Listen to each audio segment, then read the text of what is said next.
আমি আপনাদের একটা উদাহরণ দিব যা দ্বারা আপনাদের বুঝতে সহায়ক হবে যে আমি আসলে কি বোঝাতে চাচ্ছি।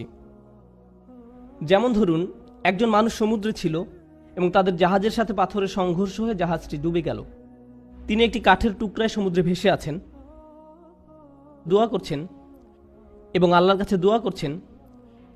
এমত অবস্থায় তিনি দুইভাবে দোয়া করতে পারেন: হে আল্লাহ, আমাকে এখনই একটি দ্বীপে স্থানান্তর করুন এবং এই ঝড় বৃষ্টি বন্ধ করে দিন, অথবা হে আল্লাহ, আমাকে এই কঠিন সময় মোকাবেলা করার শক্তি দিন। এখন তিনি দোয়া করলেন, আমাকে এখন একটি হেলিকপ্টার পাঠান এবং আমাকে একটি দ্বীপে নিয়ে যান। দোয়া করতে লাগলেন, হেলিকপ্টার হেলিকপ্টার হেলিকপ্টার, কিন্তু কোনো হেলিকপ্টার আসলো না। তিনি বললেন, আল্লাহ, আমাকে হেলিকপ্টারও পাঠালেন না, আমি তো অনেক দোয়া করলাম, এটা ঠিক না, বাদ দাও, আমি আর দোয়াই করব না। অথবা মনে করুন উনি দোয়া করছেন সমুদ্র শুকিয়ে সমতল ভূমি হয়ে যাক, বলছেন, হে আল্লাহ, আপনার তো সেই ক্ষমতা আছে যে কোনো অবস্থার পরিবর্তনের, আপনি সকল কিছুর সৃষ্টিকর্তা, আপনি এই সমুদ্রকে সমতল ভূমিতে পরিণত করতেই পারেন।